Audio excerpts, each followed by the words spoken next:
right, there we go.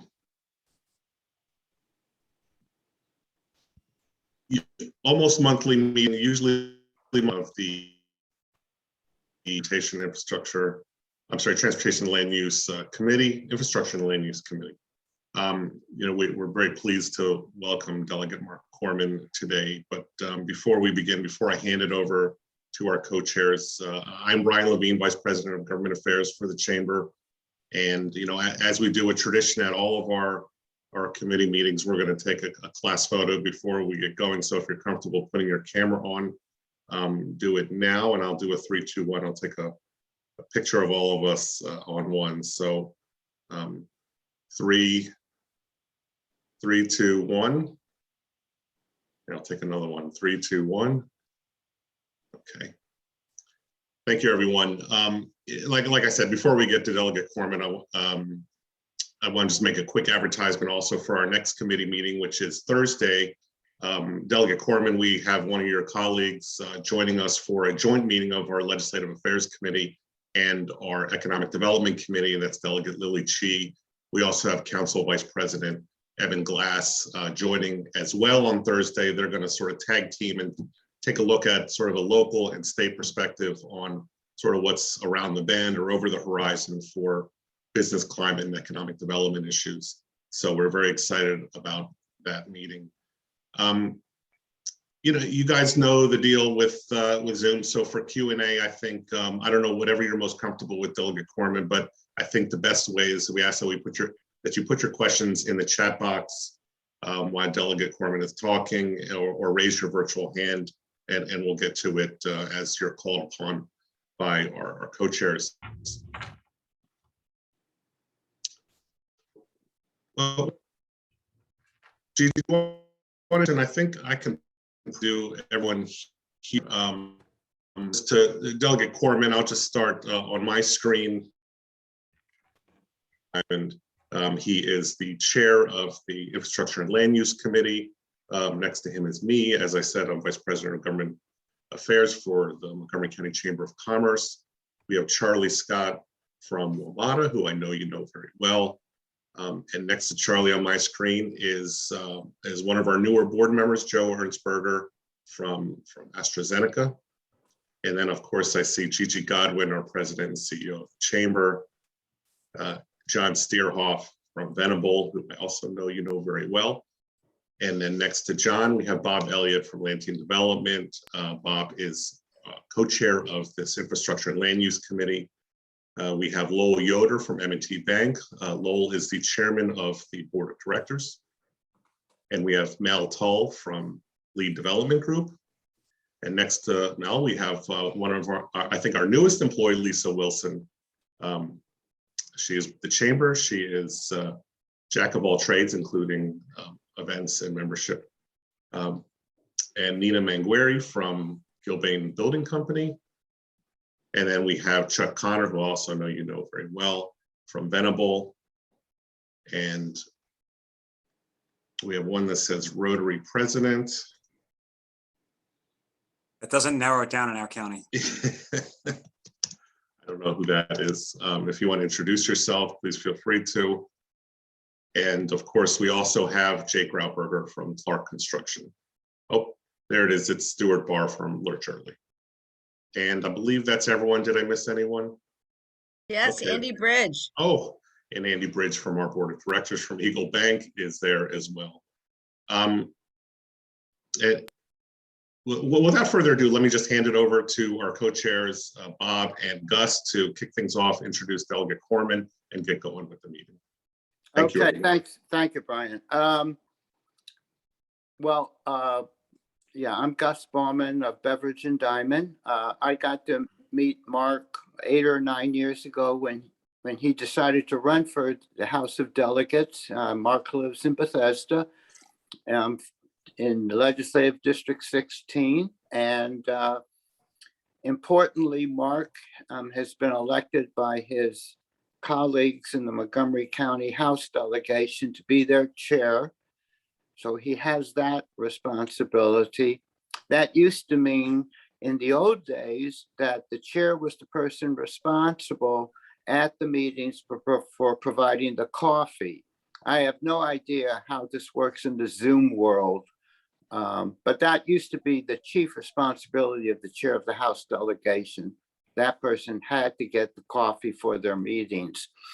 For our purposes, though, besides chairing the House delegation, Mark does chair the Transportation and Environment Subcommittee in the Maryland House, and he serves on the Transportation Planning Board down at WashCog, Metropolitan Washington Council of Government. So Mark is deeply involved in regional transportation issues, deeply involved in them. So that's why we wanted to have a conversation with Mark this month.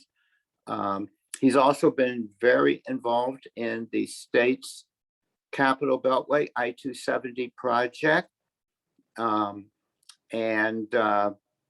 In fact, this Friday, just a few days from now, the U.S. government with the state government intends to release their final environmental impact statement under the various environmental laws, especially the National Environmental Policy Act on that project. So that will be a significant event regarding that project when they release the final environmental impact statement. But I'm sure Mark intends to talk about that project and other regional transportation issues. Brian has gone through and said everyone who's on the call. But if anybody wants to give a shout out to Mark, please feel free to do so. I always like to have people introduce themselves so that Mark can have a chat with them. The way we run these meetings is that we hear from our speaker, and then we open it up to comments and questions from the group. And our meetings are always over no later than 10 o'clock in the morning. I'd like to turn this over to my vice chair, Bob Elliott of Lantian Development, and then we'll turn this over to Mark. Thanks, Gus. Well, I think you've done a pretty good job of introducing Mark. I think the only thing you might have forgotten is I think we gave him the Legislator of the Year award back in 2018 for the chamber. So that's another sort of long-standing sort of relationship and, with us. So that's the only thing I think you missed there, Gus. But other than that, I think you did a great job. For everybody on the call, as we said, comments in the chat would be great. I see that Mark's already posted his contact information, I think right there along with his cell phone number. So Mark, thank you for that. Also at the bottom, if you want to ever put up your hand, it's under reactions and then put up your hand there so we can pause for you. With that, Mark, take it away. And obviously we look forward to chatting. Great. Well, good morning. It's nice to be with you all. I guess I should start with how we dealt with coffee as delegation chair in the age of Zoom. This past legislative session, our offices were open, so we had just had coffee. We provided it through our delegation office. The session before that, we gave everybody a to-go pack. We gave them a bag of snacks and a Starbucks gift card so they could take care of themselves while working from home. So don't worry, that is still the number one job of the delegation chair, in addition to some other things maybe I'll discuss later, but we took care of that. And let me also congratulate you on your dinner last week. That was nice to, maybe not nice to be back at the Marriott Conference Center because you get pretty tired of that place, but it was nice to be back with the chamber and in person and able to chat with people and have more natural conversations than maybe you get over Zoom. And congratulations, Gus, on your award at that event. I thought I would talk about a few things this morning related to the prior legislative session. The way these legislative sessions work, we're there for 90 days. So there's some point later this summer where we tip to talking about the next legislative session. But I think John can correct me if I'm wrong, but I think Annapolis protocol is we're still supposed to talk about the last legislative session at this time in June. So obviously for the topics you're interested in, the big sort of starting gun for us was the passage of the federal infrastructure bill, which was obviously really exciting and great news. It made everybody's eyes very large, maybe larger than our stomachs are going to be by the time the money is all allocated out. It's a multi-year bill, and at least as of the legislative session, a lot of the guidance for the different programs hadn't come out yet. The funding comes in two different ways.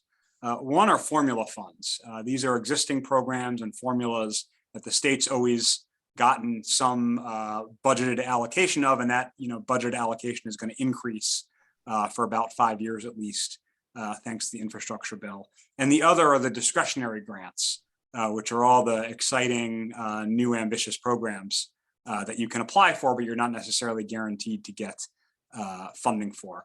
Under the formula programs, Maryland's supposed to get about $8 billion over 5 years, but 2/3 of that or so is money we were going to get anyway. That was the sort of base formulas. So the incremental increase is about 2.8 billion. And it's split into a few areas. 6.8 billion is transportation, which is, probably what people have heard most about. 108 million is broadband, which has also gotten a lot of attention. But about 1.1 billion is for water programs, clean water, 54 million for energy, 16 million for cybersecurity, and about $8 million for disaster mitigation. Again, that's all on over 5 years on the formula front. There's also all the discretionary programs that the state can apply for. And, we'll do, okay there, I'm sure. We put together good grants, but we're not going to get funding for everything our hearts desire. I'll just say politically, I don't want to make this too political of a discussion, but the governor just kind of decided that he wasn't that interested in the legislature's input when it came to how to allocate these dollars. We had a few meetings with them about it. Obviously, we would always ask them about it during hearings, but we also had a few meetings directly with the governor's office to discuss it, and there was just not a lot of interest in engaging on their part. They often blame the federal process for this. First, we were waiting for the federal appropriations process to hit a point it needed to hit during the winter, where some of the formula dollars would start flowing. Then they started blaming guidance, the waiting for guidance from the federal government for some of these programs. I mean, on the formula programs, that's just a bit of a canard because the formula programs are pre-existing, so we already kind of knew, what the money could be used for. So we did pass some legislation that we think will make use of the infrastructure dollars, but unfortunately, while there were many, fine compromises with the governor this year on infrastructure, that was just not an area where he was very interested in engaging. The main piece of legislation that I should highlight for you is a kind of unusual bill we did on the MARC rail system. It was sponsored by Delegate Jared Solomon in the House and Senator Pam Vital in the Senate. And obviously, MARC Rail is our state commuter rail system, really well-named state commuter rail system that runs from DC to Baltimore and beyond, and then also from DC through Montgomery into Frederick, and then breaks off to the west and actually terminates in West Virginia. For years, I think there's been a lot of interest in seeing MARC Rail take on a bigger role and be a bigger and more useful transportation option. I was a rider when I went to law school in Baltimore and lived in Bethesda. I would metro into Union Station and ride up. But of course, for us in Montgomery County, the Brunswick line has a lot of great potential. I mean, we talk about running transit or transportation corridor between Frederick and Montgomery County and DC, and we already have one. We have the MARC rail system. Things like maglev are nice concepts. We actually have an existing line that runs in a corridor that we're interested in. And so with the Solomon Vital MARC rail bill, we're actually requiring the Department of Transportation to take some steps forward on some of the key infrastructure there. For example, requiring that they get to 30% design on Germantown station improvements and some improvements on the Penn and Canby line. Requiring that they actually put together the design plan, the concept plan for that third track we're always talking about on the Brunswick line, but really no progress has been made on in 2 decades. So I'm excited about that bill. Obviously, it's going to require a lot of oversight to make sure they're fulfilling the obligations there. But it was really the state legislature saying, we want to take a more active role on behalf of our constituents in advancing some of these key transportation projects that have been, sort of in cornerstone plans and regional transformation plans for so long, but have not actually been moving forward. Similarly, the run-through service that we've been working on as a pilot for the past few years between Maryland through DC into Virginia of the MARC and VRE systems, their equivalent commuter rail system is in that bill as well. So I think that's an exciting opportunity. I believe the chamber weighed in support of that. So thank you for your support on that front. I'll also mention highway user revenue. As I said, there were some deals with the governor this year, not on our infrastructure bill, but we did have, as part of a broader budget deal, some cooperation on highway user revenue. Highway user revenue is sort of the local, the county and municipal share of state gas tax revenue. Those of you who have been at this a while recall that that used to be really big money pre-Great Recession. A percentage basically was skimmed off for the counties and the cities. And unfortunately, that was pretty sharply reduced during the Great Recession for budgetary reasons. It's been sort of slowly restored in a slightly different form. But this year we did a longer term fix to increase the amount. It'll actually increase continuously until FY27, fiscal year 27 in Budget Nerd Talk, and then drop down a little bit in fiscal year 28 and in perpetuity, but still be higher than the level it's at now. And for Montgomery County, I think that a number in FY27 goes up to about $25 million a year. And of course, there'll also be municipal money in Montgomery County as well. In fact, I have to say the municipal formula is kind of funny because we have a few one street villages, including in my district, like the village of Drummond, that get a fair amount of money in HUR every year, which is funny because I don't know how many times you can pave the road in the village of Drummond, but you know, they save it up for bigger projects and sidewalks and things like that. But so that's there'll be a nice increase for the county and municipalities to help with some of their really maintenance needs. That's not going to pay for big projects, but it is going to help, you know, fill those potholes in the state of good repair. I'll also mention a pretty important investment that we were able to negotiate as part of the stadium deal that took place. So you might have read a little bit about this in the Washington Post. The Maryland Stadium Authority was interested in increased investments for Camden Yards and M&T Bank in Baltimore City. They wanted to issue more bonds backed by lottery revenue to sort of rehab those facilities. Camden Yards is the best ballpark in baseball, but you know, at this point it is around 30 years old and requires tender loving care to continue to thrive into the future. At the same time, Prince George's County was interested in doing something around the FedEx field in Landover. I think that something is in pretty hot dispute because I don't think there was a lot of appetite for supporting Daniel Snyder with a stadium, but obviously that's still an area that requires investment, whether FedEx field is there or not. And so Montgomery County wanted to make sure it was at the table. To quote the late Speaker of the U.S. House, Tip O'Neill, I'm opposed to any deal that I'm not a part of. So we made sure Montgomery County had an ask at the table.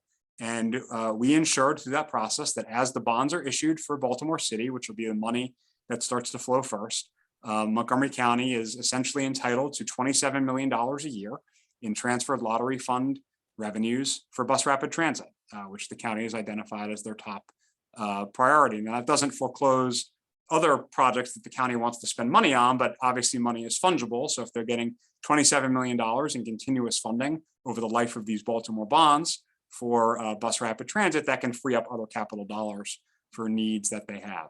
That's not going to pay for the entire ambitious bus rapid transit system that the county council and the county executive seem to actually agree on, but it is a huge help to have that continuous funding source. And I'll wait for the Q&A to get too far into the highway project that Gus is needling me to talk about. But I would just note that the expectation, of course, is that the development rights fee for that project, when it gets to financial close, will also provide a one-time infusion, or I guess over 2 years, $60 or $66 million infusion for BRT. That's great. We'll take that money, but this $27 million is supposed to last the life of the bonds.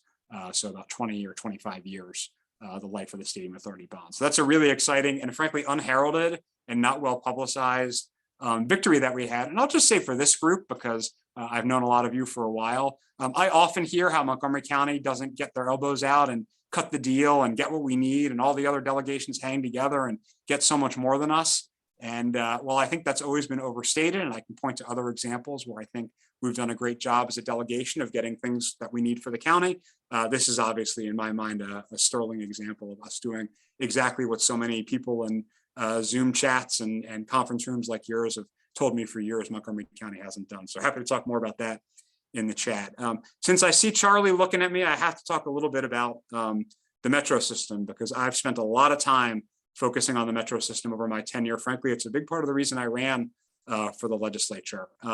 And the reason you all gave me that very nice award that I shared with Senator Feldman 4 years ago. We passed 4 years ago dedicated funding for metro, fulfilling a 50-year need that the system had. And I actually watched my remarks the other night from your dinner 4 years ago, because they came up in my my Facebook memories, if you all use that function. And I said there that Metro has a long way to go, and it's going to require a lot of oversight and attention. And Metro's problems are not solved by a big check or a signing ceremony in Annapolis or a signing ceremony in Richmond. And I wish I had been wrong, to be honest with you. But I think Metro is a huge disappointment.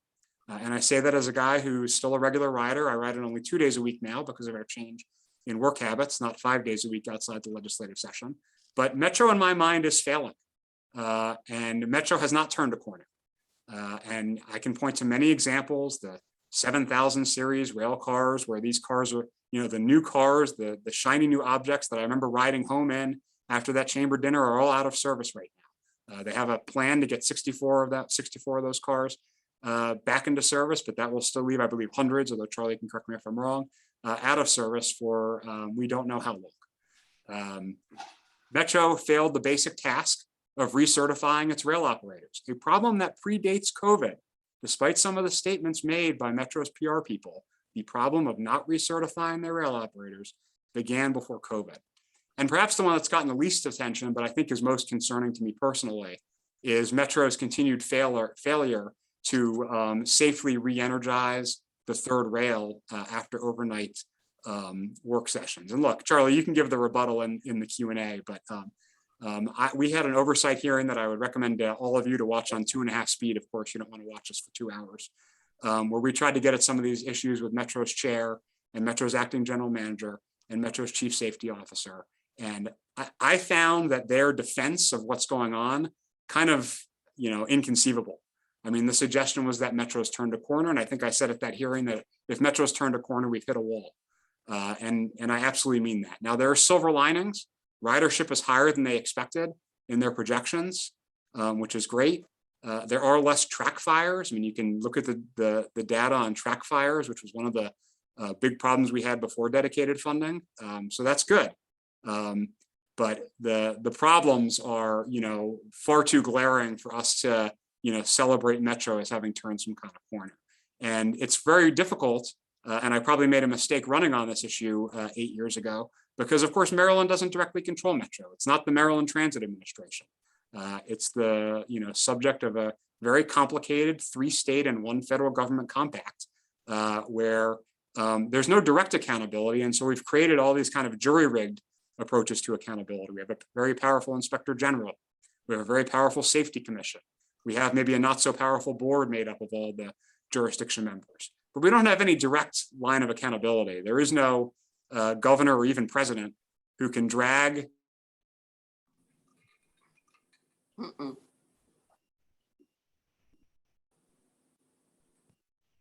obvious answers to present on this call. So on that maybe downer note, let me turn it back to you all for the Q&A so we can talk about what you all want to talk about. So thanks again for having me.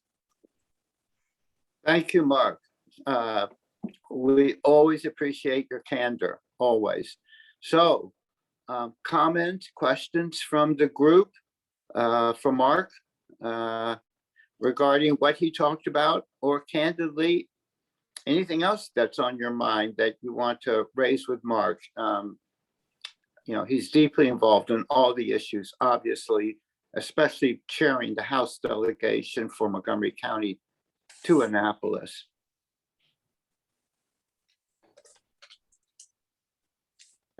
Gus, I have a question. I'm not putting it in the chat, but in a recent conversation this committee had, we had a conversation about whether or not, this on the subject of Metro, whether or not Metro's current funding, as Mark so ably laid out, is fraught with peril, dependent on 3 jurisdictions, federal participation. I'm not even talking about the other problems, but just the funding model. And Mark, you weren't there for the conversation, but people said, well, we're gonna have to relook at the funding model, and who better to lead that effort than Marc Korman?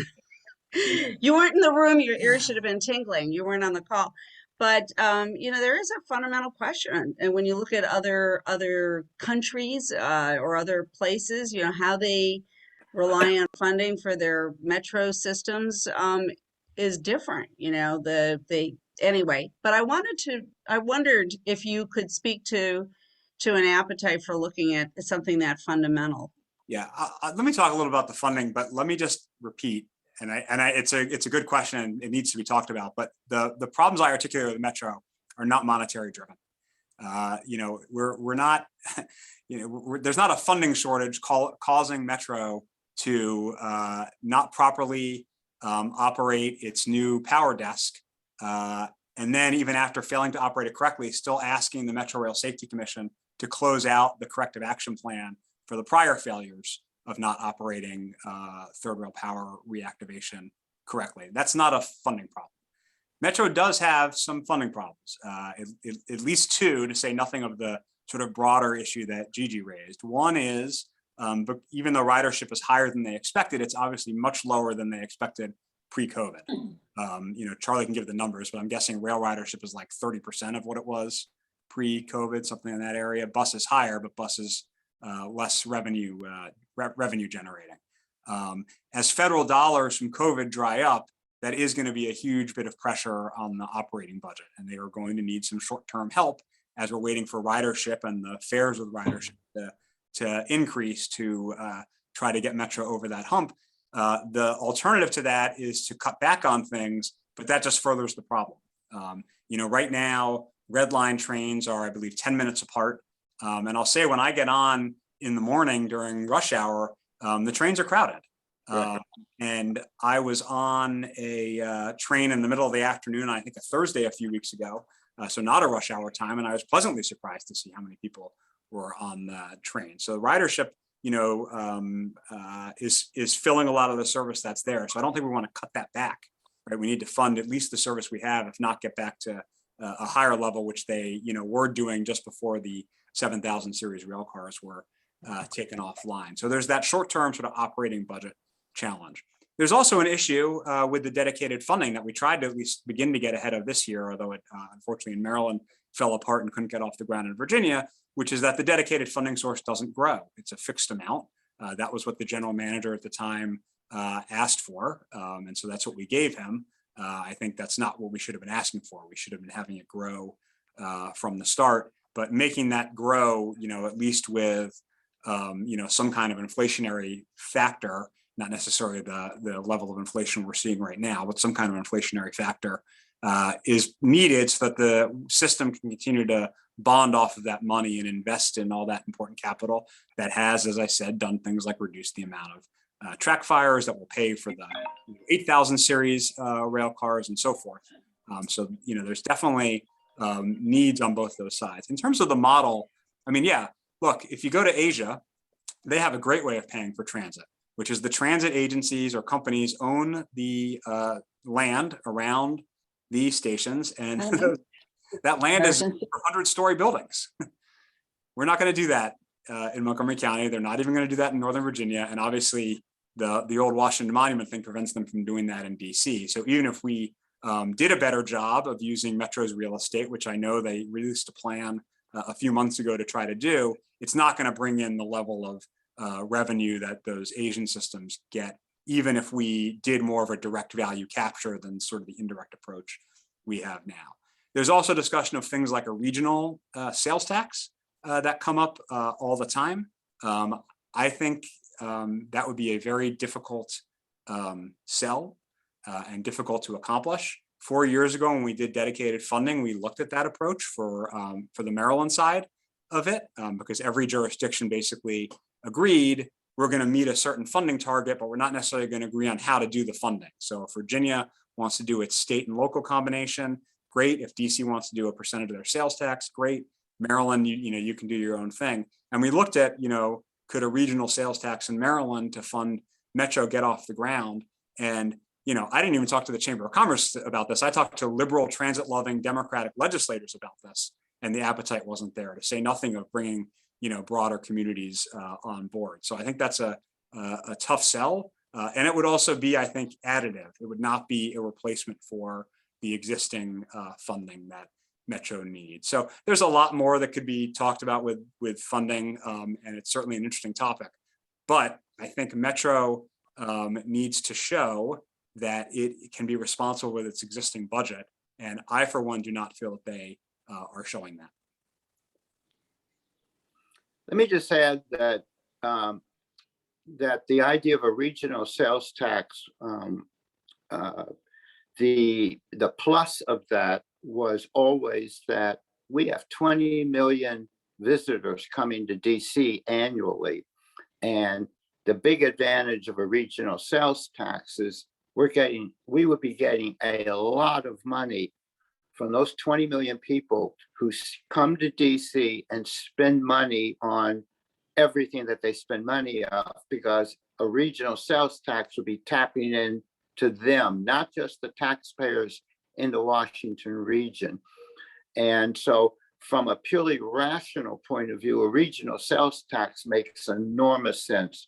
Politically, for all the reasons that Mark is alluding to, it's very difficult to get something like that adopted, especially in the climate we're in now.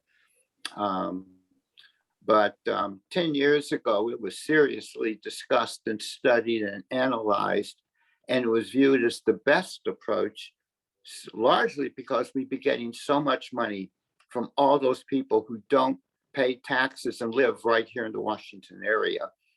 But the political side of it locally is very hard, as Mark is saying.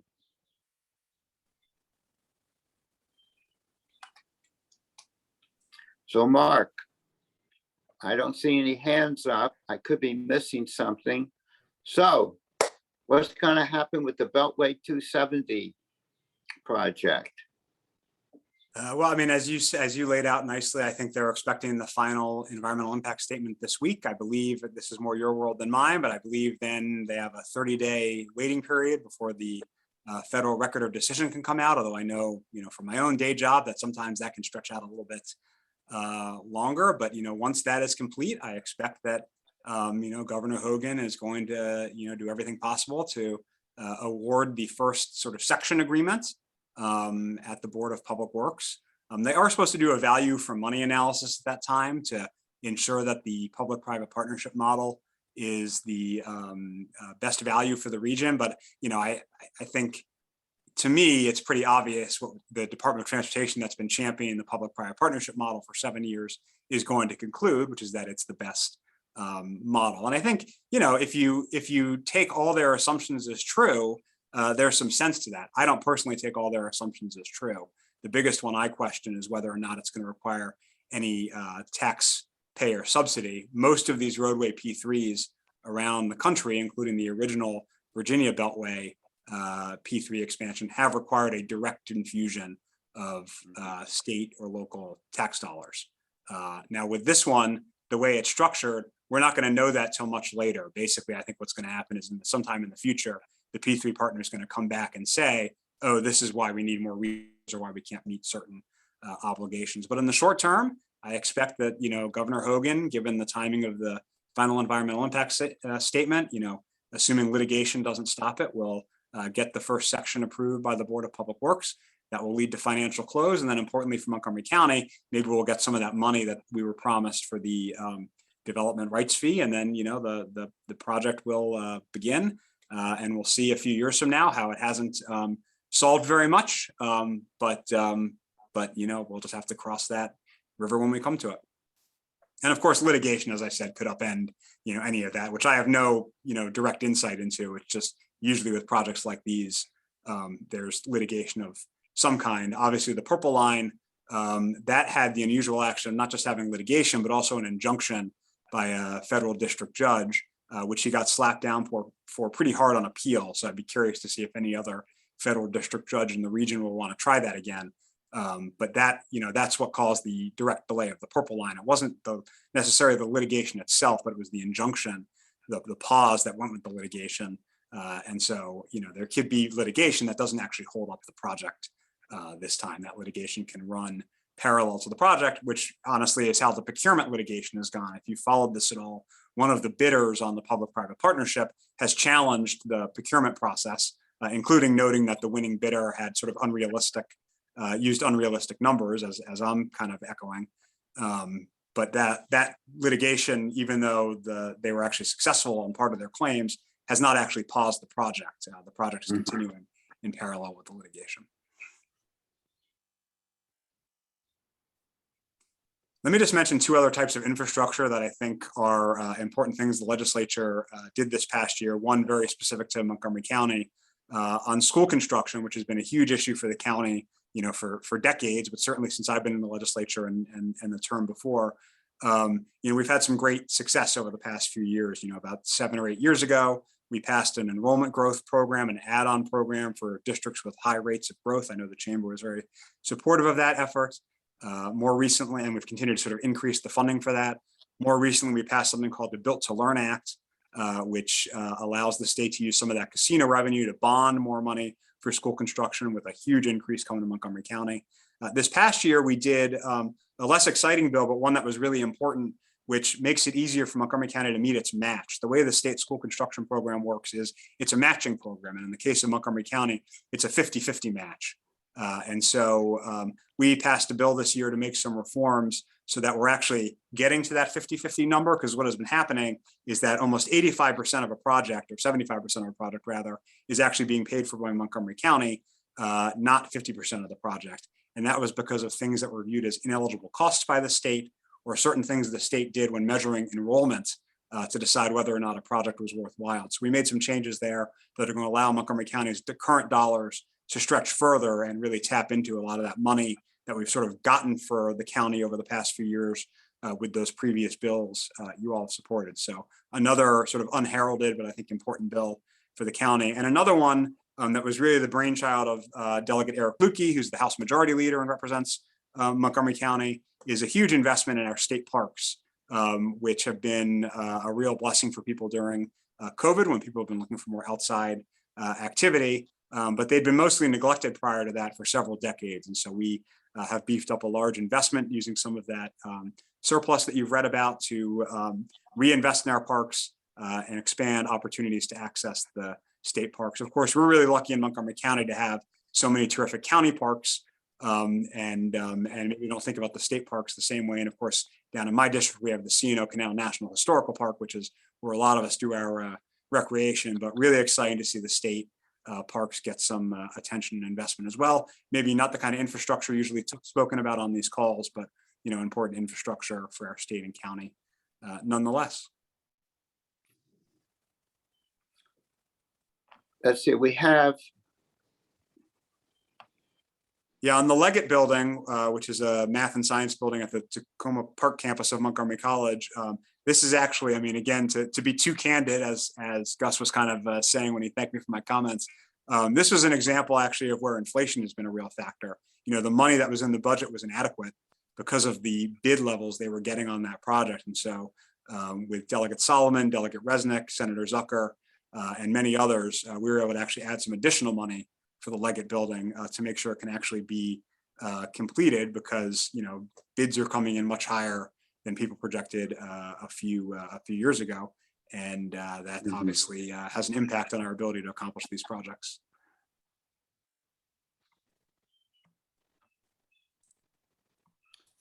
Mark, I have another question. It's not really political, but it's more about relationships. What you and the delegates and the state senators do is very important, of course, to the county. But of course, to so many voters, they don't really know what you all do. We're about to have a brand new county council. It's being expanded, as you know, from 9 to 11 members. Half of them, at a minimum, are going to be new people. And when you look at who's running, a lot of the people who are running, they don't know very much. Let's be nice. Nobody has any sense of what's going to happen at the election next month for the primary election next month, leading to the November general election. But what thoughts do you have regarding the working relationship between the state delegation that you lead from Montgomery County and this new county council that we're all going to have to be working with expanded to 11 people, a lot of them new. How do you anticipate looking ahead when they come up with legislation that may not be in the best interest of the county from your perspective when you look at it from the regional work that you do at COG, in Annapolis, and so forth? So sort of like, how do you look ahead towards that relationship? Yeah, so, one thing that I have tried to do as delegation chair, along with Senator Zucker and now Senator Kramer, who are the Senate delegation chairs, and a succession of council presidents over the past 4 years, is bring the temperature down between the griping between the council and the state delegation, which is longstanding. And, the press loves, the blogs love the clips of certain, members griping about one or the other. We've tried to bring the temperature on that down. One thing that, at least going back to Doug Duncan, and Gus, you can tell me if it goes back longer, that has always happened during the legislative sessions is regular meetings between the county executive and the state delegation leadership. Craig Zucker and I began bringing the council president into those conversations as well to make sure that that all important legislative branch, I love legislative branches, was included in the conversations. And we just tried to have regular and constant communication. We began sending, for example, 2 of our members, Delegates Al Carr, who's the vice chair of the delegation, and Delegate Julie Polakovich Carr, to the council meetings where they would go through state legislation. They would go through state legislation discussing both local bills, the bills that only affect Montgomery County, and in addition to the nice deals I talked about and the coffee Gus wants me to buy, that's the other major function of the delegation, is to move those local Montgomery County only bills. And of course, our county council likes to weigh in on a broad range of other bills because they're very interested in the fate of our state. And if you listen to some of them, the fate of our country and the fate of our world and the fate of our galaxy. So they like to weigh in on other bills as well. So we thought it was very important to have members of our delegation there to make sure that conversation was ongoing. And I expect that to continue the next 4 years with the new council. We have a great go-between with Melanie Wenger, who's the head of intergovernmental relations for the county. She has a long history in Annapolis, including working for the Department of Legislative Services and former the late Senate President Mike Miller, but now for almost 2 decades, I think, has been working for the county executive and county council. I actually am a huge fan of the fact that our council and executive share an intergovernmental relations person. In many other jurisdictions, that is not a shared person. They have competing lobbyists, for lack of a better word. And I know some members of the council would like to see their own lobbyist. I'm not personally a huge fan of that model. I think it's better to have one person representing both. So, we just have to continue to have as many conversations and communications as possible and try to tamp out the fires when they occur. Like, certain members of my delegation may be upset with a county decision on solar, certain members of the council being upset with maybe how much school construction monies is obtained. We just try to make those one-off little fires and not conflagrations that eat up the relationship that we have. In terms of the legislation, I mean, one challenge that the new council will see, it's a very mechanical thing, but by the time they're sworn in December, it'll actually be too late for local legislation in the 2023 legislative session, which I know is always a point of exasperation because they come in with a lot of great ideas. The benefit to that is it does give them a chance to learn the system a little bit and see how it operates before requesting those local bills. But, we don't just pass every local bill that the council requests. We, consider them all carefully. And in addition to having to go through our delegation process, they have to go through the full House and Senate delegation process. There are some good bills that I don't think have passed over the years, but there have also been, quite a few bad bills that I think it's a good thing they have not gone through. And frankly, a lot of times the council members request bills just to make some kind of messaging point or to help them with a local council ordinance that they're pushing, which is fine. That's just part of the process, and it's not necessarily designed to actually pass. So I think the relationship's been much improved in the past few years, and obviously could always get better. And it'll be interesting. There will be a lot of new people, although many of those new people, not all, but many, have been quite involved over the years in county affairs and are known to many members of the delegation. So. Well, I'm glad you pointed that out, the thing about the December date, that they don't get a chance to I've always viewed that as a real plus for governance here. So many times the new people come in with ideas that they may have campaigned on, but they're half-baked, they're not fully baked. And so I like that there is that, you have to take at least a year to learn about things like how the budget works and so forth before you start mucking around with state impact issues. And I wanted to ask one, and that is, I'm not asking you to comment directly on it, but I'm sure you noticed that apparently today the Montgomery County Executive and a key member of the County Council who's running to be the next Montgomery County Executive. So it's quite interesting that the two of them are announcing this initiative to have all electric in the building code of Montgomery County, no more gas, everything will be all electric and that sort of thing. It raises questions, of course, immediately about our competitive advantage in Montgomery County compared to Frederick County, Howard County, Northern Virginia, if we do something like that. And I was just wondering, where does that sort of initiative come? How does that intersect with statewide energy issues? And, in terms of looking at this from a statewide perspective, if not a regional perspective, where obviously you have no jurisdiction over DC or Virginia, of course. Yeah. So I also saw that press release yesterday and was pleasantly surprised to see them getting along so well in a press release. I think it's partly in response to, we had a bill called the Climate Solutions Now Act that maybe some of you are familiar with, that was considered this legislative session and actually the previous legislative session. And full building electrification was removed from that bill. That did not make it over the finish line. And oftentimes when something like that happens, you'll see a local county, often Montgomery, because of our politics and frankly also because of our wealth, step up and try to do it anyway.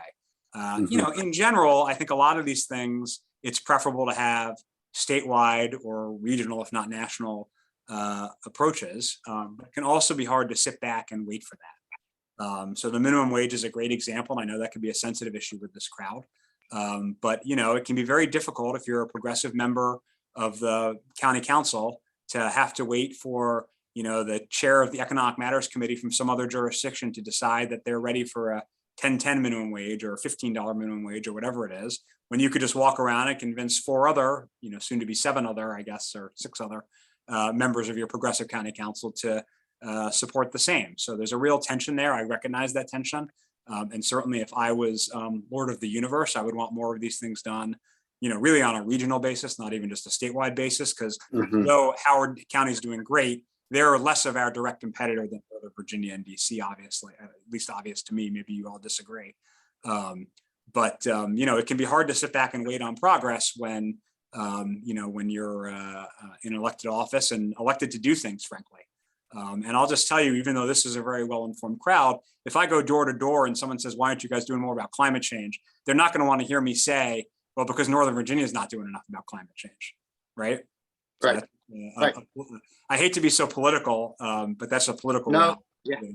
On the actual policy, though, I haven't really looked at what their bill does. I just saw the press release. So I am curious because obviously, that is not something you can do with a snap of fingers, even though I think the long range trajectory of our building industry is electrification and a lot of things is electrification.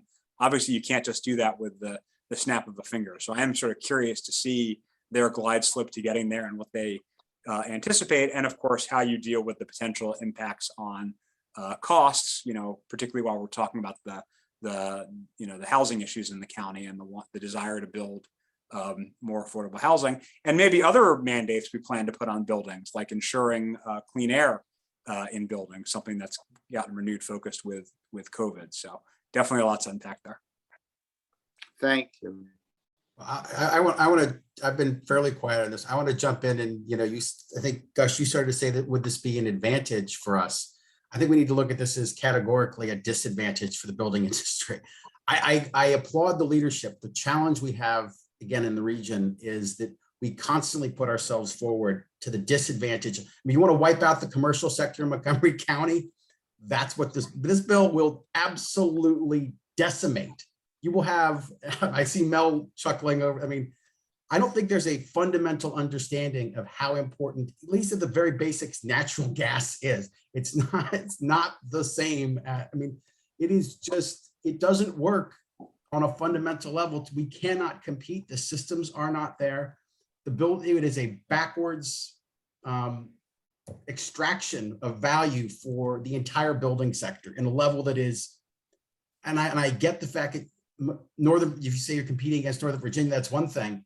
The problem is what you're going to do to the building industry that's here is basically wipe it out, or just have people run for the hills. It's, I have to say, on any level, we need to make sure that we act concurrently with the state, but also as the region, because we do this to ourselves over and over and over again. The only thing, at least there's one candidate running for executive that didn't sign on to this. So that's, I guess, a good thing. But this is it's a crazy, and we know we're talking about transportation, but I just want to at least be out there as saying that I think this was, it's actually amazing that both of them signed on to the exact same thing. If you want to cauterize your opponents on a couple of areas, they've done a great job at this. I think if they've, anyway, that's me. You know, one of the things, not to sort of dive too back into the WMATA Metro component, and we can put all of the, what we'll call, you put in the bucket of sort of past failings. I'm curious more about how we're looking at things that are now national problems with regard to public transit, and the fact that people aren't going back to work in the same levels. I mean, we're, as employers, we're struggling to bring people back to the office. As we struggle to bring people back to the office, that means that both ridership is expected to be down, but maybe car volumes would be down. And the reality is car volumes are like 80% of what they used to be, and ridership on Metro is 30% of what it used to be. Those are statistics that are probably about 60 odd days old. And the gas situation has probably escalated in that last 60 odd days pretty substantially. So maybe that's pushing ridership up, but I think we won't know that for a few months until we've had to gauge that. But putting WMATA's shortcomings aside, there is a fundamental issue, not just in our public transit system, but public transit systems nationally right now, because people aren't going back. We don't see the need. And the people that most need the public transit systems are the people, I mean, that don't have other options. And so it's becoming a have and a have not issue. And the people that really need to use it don't have better options. And the people who have cars, and we have huge car ownership here in the United States, that's the other thing. You can't ever look at Asia, because Asia has low car ownership, and they've also got density on a scale that works. New York is about the only city in this country that has the density of certain cities in Asia where public transit actually works. You have low car adoption, low car ownership. The United States doesn't act that way. And that's a fundamental problem nationally. And I think that we should be mindful of what's happening nationally outside of New York, which, by the way, I think also has a massive public shortfall in its MTA as well. I just want to point that out, is because we're asking a lot of WMATA, but we're charting new territory here. We're backwards on public transit, maybe 10 years from where we used to be. And I don't know what does delegation think about that? What is the state thinking about that? Because this is a national issue, not just a regional one. Yeah, so a ton to unpack there, but great points. I mean, first I'll just say it's not past failings of WMATA that I'm hung up on. It's the current failings of WMATA I'm hung up on. Okay. I'm trying to get to you and Charlie off of, like, let's talk about other issues that are germane to Charlie can't solve that problem. And I'm not asking Charlie to solve it. I'm not asking Charlie to solve it. I'm asking the people Charlie works for. Understood. And I get that, but I'm saying we represent different. Yeah. So, I mean, first of all, the cities, I mean, I use Asia as an example just in terms of how the funding works, because those are the systems where they pay for themselves. And it's because of that basic subsidy from the landowners to the transit system. In the United States, the three most successful transit cities, I think, are probably New York, Chicago, and San Francisco. And it has a lot to do with the cost of parking in those cities that make driving much less attractive. Now, right now, we're in a situation where I do think transit ridership is obviously, way down. both for the fact that people are not commuting at the same level, right? 9 months a year, I work at a white collar job in DC. I used to go in 5 days a week, 9 months a year. Now I go in 2 days a week, right? That's 3 less fares I'm paying. We got a sneak preview of this starting about 10 or 12 years ago, as Charlie's always taught me, when the federal government went to a more flexible schedule and Friday ridership would plummet because the federal workforce was going in at much less levels on Fridays. They were not required to go into the office at the same levels. I also think we have a public health threat that's keeping some people off of the trains. We also have slightly lower traffic, slightly. It's mostly come back, frankly. I mean, if you're on the roads during rush hour, you can see it with your own eyes. That's made people, it's easier to drive than it was, pre-COVID, because there's slightly less traffic. I mean, a year ago, it was really much more attractive to drive than it was pre-COVID. Again, that's mostly come back. So yeah, I mean, there's going to have to be a fundamental rethink of what the system is for and what we're trying to do with it. For a long time, Metro operated, in my mind anyway, as a glorified commuter system. And that's great. That is the highest ridership. As I said, when I get on at 8 right now with trains 10 minutes apart on the red line, that is the most crowded the system is. But if we want to make this investment useful, we need to have it more of a lifestyle system. We need people to use it during more hours of the day and not just rely on that commuting surge, because as you say, not as many people are commuting 5 days a week. And those that are, a higher proportion are obviously driving. That is separate from the great point you also made that obviously there's a whole population of people who are reliant on Metro. One, their jobs are not jobs you can telework. They're usually service sector jobs. And 2, they may not be able to afford a car or car insurance and so on. So there is obviously a whole population that relies on it. They tend to use the bus more than the fixed rail side of things. But, my view is as much as Metro costs to run on a year-to-year basis, we've already paid I think it was $10 or $11 billion, not calculating the inflation since then, to build the thing. So we should try to make that investment useful and worthwhile, which is why I'm not super interested in seeing service cuts. I'd like to figure out a way to run the service so that people are using it more and using it at different times and not just relying on those commuters. But you have definitely hit on a huge challenge. I should have mentioned it. You're absolutely right. That Metro and all transit systems face. A lot of the challenges Metro faces are not unique to Metro. And I think if you glared a light at any transit system, you would see a lot of the same cracks that we see with Metro. So it's certainly not Charlie's fault. I don't mean to suggest that, but this is the system we're responsible for, and we need to try to get it to a state where people do want to ride it for lots of uses, not just for commuting. Right. Well, and then the other thing we touched on briefly, and Mel's got his hand up for a second, but is that we have a system that is also fairly unique in that it's regional, that it actually crosses 3 different jurisdictions, 2 states and a federal enclave. And that's a problem as well, because it's really hard to get the 3 bodies to recognize the fact that how many states, is it about ridership in Northern Virginia, or it's about the number of stations in Northern Virginia? And what about these? By the way, none of us, let's be candid, none of us would largely be here if it weren't for the fact that the federal government is sitting downtown. I mean, everybody's got their reasons. New York's the financial center, and our reason for being is largely the fact that the federal government is sitting there. It's 30 to 40%. We're a company town, and the federal government's the company. So again, part of the reason why other systems run laterally, ours all run into the city and out of the city. And again, another challenge to our system that is unique relative to largely New York or Boston's or San Francisco's. You don't have just one jurisdiction, you've got 3. And the 3 I actually view that, thank you for bringing that up. I actually view that as probably our biggest fundamental challenge, because it means no one's in charge.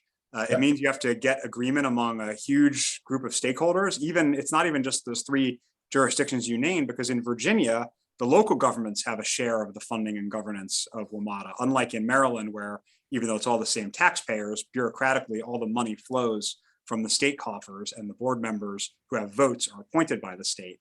In Virginia, it's even more complicated. So that is, I think, a huge part of the challenge. There are other systems that cross jurisdictional lines, but there's usually a senior partner in those circumstances. And in here, it's equal shares.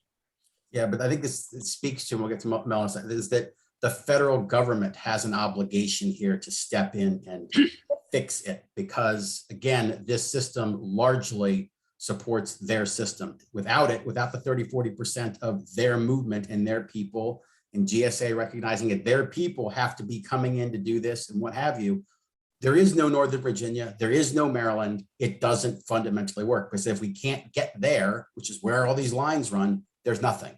And that's why I think the Maryland jurisdiction, the Maryland delegations and the Virginia delegations, and even the DC have to really get on top of the federal government to say, look, we're different, because we are. There's only one way this thing is going to work for us, because it's the linchpin to making sure the federal government can keep having its people come in at a rate that basically makes them, our public service folks aren't paid the same level as many others are, and you need to have them be able to get there, and they can't. We're going one direction or another. You can either telecommute the entire time, or you can basically support this system, but this system is critical to the infrastructure. But this is why on the Metro funding blue ribbon panel that I served on, I don't know, 12, 15 years ago, we recommended, among many things, to put the federal government on the board of directors, which was done. They now have 2 seats on the board of directors, and we recommended that for the obvious reason you're pointing out. It allows them to have a direct say in governance of Metro and what goes on.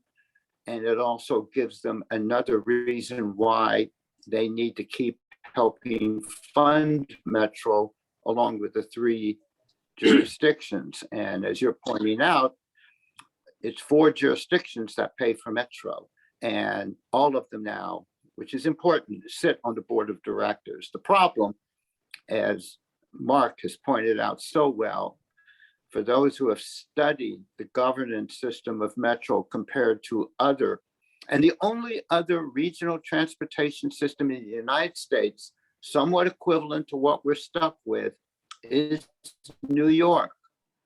Because New York covers 3 states, but their system is set up differently. But it is a New York, New Jersey, Connecticut system, mostly New York and New Jersey. But the big difference is that New York is the 800-pound gorilla compared to New Jersey, and to a far lesser extent, Connecticut.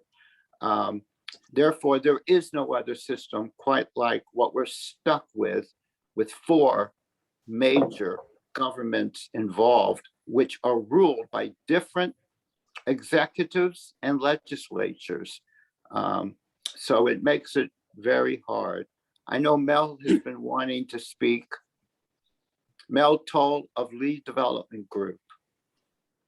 Mark, Bob raised an interesting point a little while ago, talking about electrification, the new rules that are coming up, maybe next year, year after, 2025 sometime, that any new building has to be built all electric.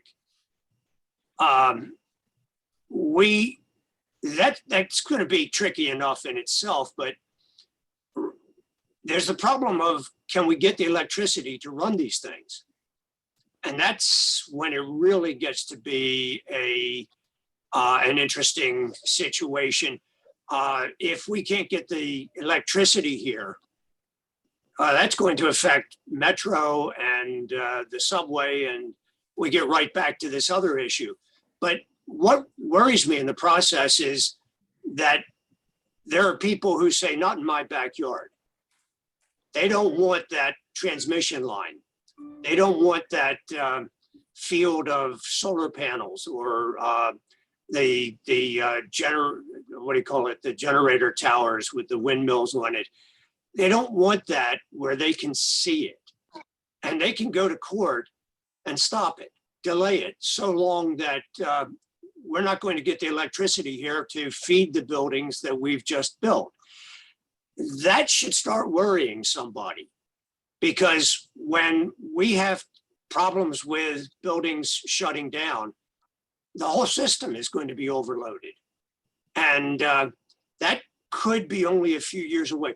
The only way I can think of that's going to help us on that is when the Public Service Commission approves a new transmission line or a new solar utility grade project, that be the go-ahead that's needed. that the local planning commission can't delay it, that the local government can't sidetrack it, that the courts can't stop it, that the project can go ahead and get built and we'll have some certainty in life. And maybe legislation can do something about that, which is why I'm talking to you, Mark. Yeah, Good luck. It's a great point. I think when the Climate Solutions Now Act, the state bill that would have had this electrification requirement, removed that, they left in the requirement that the Public Service Commission study exactly the issue you were just describing, which is whether or not the electric grid and the generation that fuels that grid can support this level of electrification. It's not just the buildings, it's also the increases that we at least hope to see in cars and in other sectors. And of course, although electrification is cleaner, even if you're burning natural gas, perhaps because of the way the power plants are set up, I think the idea is that we're going to be having a clean source for our electricity on the electric grid. And so you need a lot of improvements there as well. There already are some preemption provisions in statute for some of the siting that you're describing. There's probably more that could be done on that front. But the exact issue you hit on is where the legislature ended up, not where the council is, obviously, or at least the county executive and one council member. But the legislature said, yeah, we need to make sure that the Public Service Commission looks at our grid and looks at the needs here and ensures that we are able to support, the level of electricity on the grid that would be required by this.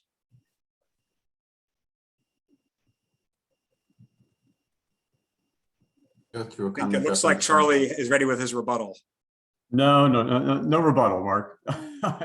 I definitely agree with a lot of your critiques, but do want to talk some about, and I think we've talked some about this in the past, but this area is one of the few areas without a subsidy for lower income riders.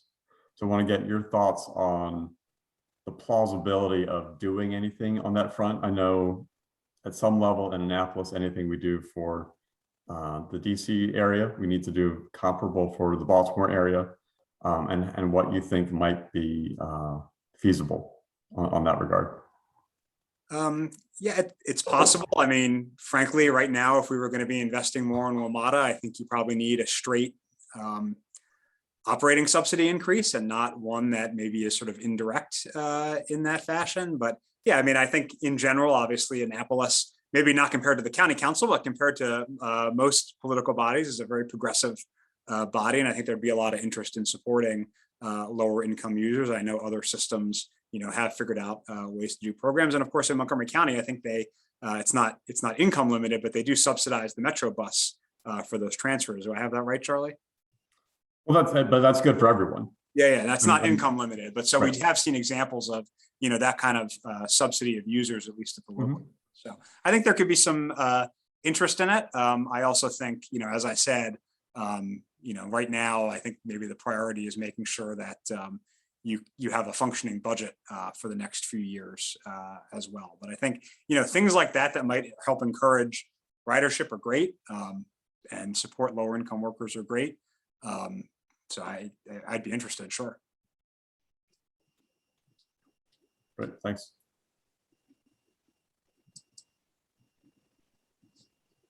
Other questions or comments from Mark? I just want to draw everybody's attention to, I think, a helpful statement that Joe Ernstberger of AstraZeneca made, and on the subject of electrification and concerns, that it's an issue because of the need for consistent power. And Joe, if you're still on the call, I just wondered if you could throw some more light on it. I'm concerned about it because I think people think somehow electricity just makes it its own self. It doesn't. And, does that mean that regionally or nationally we suddenly, are relying, maybe we're going to be okay with nuclear power plants now for consistent BTUs. Maybe we are okay with, heaven forbid, some other kinds of, fossil fuels, which, we want to move in the opposite direction from, but that are readily available. So I'm concerned about the unintended consequences, but I think your comment about the study that AstraZeneca did. A biotech, huge, you're a huge employer here. You're part of the strategy for the county's economic development. And I think your statement about source of power is important. So I wondered if you could comment Sure. further. Thanks, Gigi. Yes, AstraZeneca has a bold ambition to be zero carbon by 2025, and we're well on the way to that. So one of the things that we did look at is electrification of the campus here in Montgomery County and Gaithersburg. About 5 years ago, we were having severe reliability issues with the power grid serving our campus, and we reached out through PEPCO, and we were told that because of the infrastructure, there was nothing that can be done. That basically we were on a power grid that was old and needed, it built around us, and that the strain on it was tremendous. So we invested close to $20 million working with PEPCO to put dedicated lines in, for our campus to help us with that. And at that point, we found out such of the problems that PEPCO was having delivering reliable energy in the aging grid and infrastructure that we have here. So as we're looking at zero carbon, realizing that the cost would be tremendous if it would fall on AstraZeneca to pay for basically everything going through PEPCO to do this, and the time involved, and then the cost of the energy cost going to electrification was something that we didn't feel very strongly about. So we're actually working on a renewable gas contract all across the country to help fund these renewable gas programs. I'll just say this with the electrification. Like I said, AstraZeneca is looking for zero carbon. We're very much in tune with sustainability and wanting to go that route. But there's so many things out there where people are jumping without thinking. So this bill that we're talking about here is just there. I'll use another example. We have approximately 50 EV chargers on campus right now for our vehicles that we give to the employees free of charge to come charge their vehicles. We've had an increase, of roughly 150 to 200 drivers now are coming in. So they're looking at us to say, hey, we need chargers. We need chargers. We're doing the best we can, but I want to step back and say, what is the federal government doing? What is the federal government is pushing this, pushing all the companies to go to electrical chargers. How many folks have EV charger capability at their house? How many live in apartments? How many live in condos? Where are we going to charge these vehicles? There has been no discussion and planning on how people are going to charge. Think about if you get in your current car and your gas light comes on and you got 20 miles to get to a gas station. You feel nervous, but you feel like you can get to a gas station. Try driving an EV charger and your battery going dead and not knowing where you're going to charge it. So there needs to be a lot more planning into these projects before we just pass bills, legislation, or say we're going to move in a direction. And Joe, I'd be very happy to share with you, there is some good news from the federal government out of that infrastructure bill I mentioned earlier. I didn't highlight it in particular, but there's both a formula program and discretionary grants available to put electric vehicle charging on our alternative fuel corridors, which are designated as basically the interstates in our county and state. And the delegation sent a letter to our Secretary of Transportation asking that more of those corridors be designated so we can use the federal funding to install additional chargers. So there is new programmatic funding coming down the pike from the federal government to install along roadways, along fuel corridors. In terms of home-based charging, actually, thankfully, a lot of people can just plug in at home. But in condo board governed and HOA governed buildings, the rules have been very difficult. We actually passed legislation a few years ago with the help of Chair Barve that I sponsored to improve those processes, to basically require HOAs and condo boards to have a process to allow people to put in charging equipment. Now, their ability to do that depends on the cost. If that building requires a feeder line upgrade, which many of our older buildings do, that is not something the condo board or the HOA is required to pay for. But if it's a building that is newer and doesn't need that kind of an upgrade, then the condo board and the HOA, abiding by certain rules, basically have to allow the charging equipment to be put into place at the expense of the person requesting it, the EV owner who's requesting it. So there's been some movement on that front, but obviously if we're going to remake the entire auto fleet to be electric, it's going to require a lot of changes and adjustments. I can assure you when the first gasoline powered cars were replacing horses, they were also very worried about being able to find a gas station. but that changed quite a bit in the 1940s and the 1950s. So we'll get there. It just, like you said, requires a lot of attention and action. Great, thank you.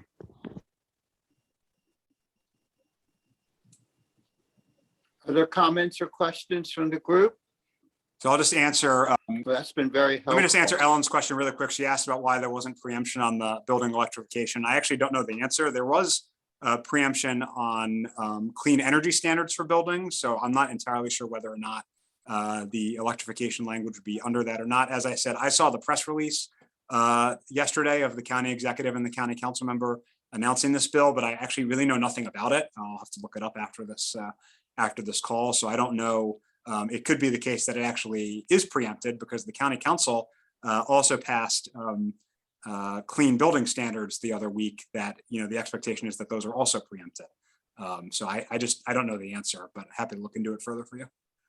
Well, Mark, hi, it's Ellen. So the bill that is being introduced today requires electrification for new construction and major renovations. It does have some exemptions, but very few. And so you can take a look at the bill, but when we're asking the PSC to study the issue in terms of the strain on the power grid, and then you have local jurisdictions moving ahead without any knowledge about the impact.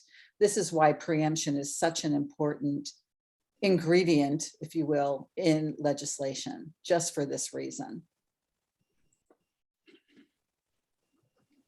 And let me just note for the group, because Mark, I know, knows this, there are different kinds of preemption. You can have the way preemption law works, and all preemption means is that the higher level of government preempts the field of whatever you're talking about, whatever the thing is you're talking about, so that a lower level of government cannot move into that field because it's been taken over by the higher level. Therefore, the federal government preempts certain things, so states can't do it. States preempt certain matters of society so that local governments can't do it. And the other big thing to know about preemption, it can be express or implied. So express preemption is the best kind. That's what we're talking about. That's where the state government says, hey, we cover this field of regulation. You local governments within the state cannot legislate and regulate because we at the state level, we're doing it. Implied preemption, as the name implies, is basically saying that's where a court goes through an analysis and looks at everything that the state is doing and what the local wants to do. And under implied preemption, a court could rule that given the totality of circumstances, the state government has preempted this area, and therefore local governments cannot regulate or legislate in that area.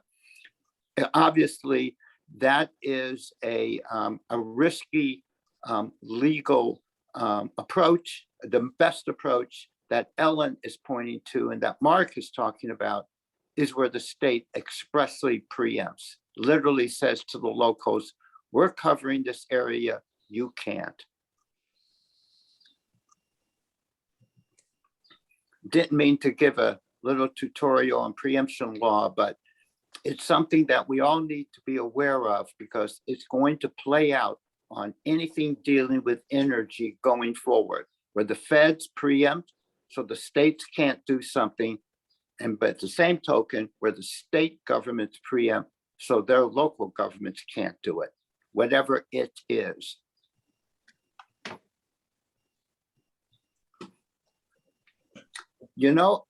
Right, there's a number here.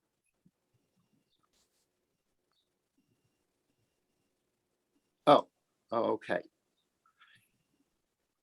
Anyway, that's preemption law. More than you want to know, but it's important for what we're talking about here.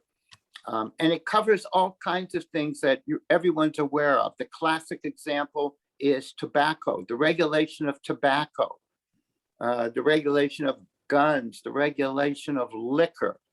And energy is going to be an enormous area now and in the future.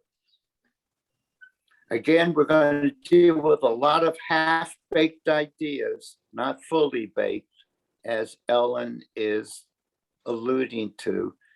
And I want to thank Mark for taking the time to join us today. This has been extremely helpful, extremely productive. It's always good when we have a conversation with a delegate as informed and probing as Marc Korman is and has been since the day he got elected, what, 8 years ago, I guess. Is that right, Mark? Yep. Time flies. Good. Okay. So we're so glad that you're chairing the House delegation. And we wish you all the best with the new group that you'll be dealing with in the elections coming up after the primary next month and the general in November. You'll have some new people as well that you'll be working with on your delegation, not to mention you're working with the Montgomery County Council and whatever happens with the executive, whatever happens in that race, not to mention, you know, we haven't even said it, but we're all aware of it, a new governor next year coming into office after the November election. So I just want to say thank you so much for you taking the time, Mark, today to speak with us. Thank you all again. And Appreciate I'm going it. to turn this over now to Bob and Brian and Gigi. Bob? I'll just echo, you know, Gus' sentiment. Thank you for joining us. Thanks everybody participating on the call today. As always, sort of fun spirited discussion. And Brian and Gigi, if you've got other sort of closeout comments, that'd be great. Yes, thank you, Bob, and thank you, Gus. And Mark, thank you. We're really proud of the work you're doing. We're very proud of the relationship we have with you. We were right to give you an award a few years ago, and you know, you've continued to earn it and deserve it every day. So I want to thank you for that, for your leadership, and for your accessibility. You're you know, always willing to have a you know, a catch-up call, you know, and also to participate in meetings like this so that our board members and members can hear your thoughts and have a dialogue with you. And I want to thank you for that, because I think that makes a big difference. You know, it starts with a conversation, always. Progress does, and you've really embraced that with us and with everyone you work with. So I want to thank you for that, and I'm looking forward to continuing the conversation. So with that, I'm going to turn it over to Brian. Delegate Korman, on behalf of the Montgomery County Chamber of Commerce and this committee, thank you for taking the time to join us today for an enlightening and interesting conversation. At least that's what I thought. I only had to look up 2 or 3 words, conflagration, while you were talking, but it's always educational and interesting when we have you. So on behalf of the Chamber and the committee, thank you. And thank you to everyone for joining us today. Have a great morning and a great rest of the day. Thank you, Thank you everyone. all for spending your time with us. Thank Bye. you.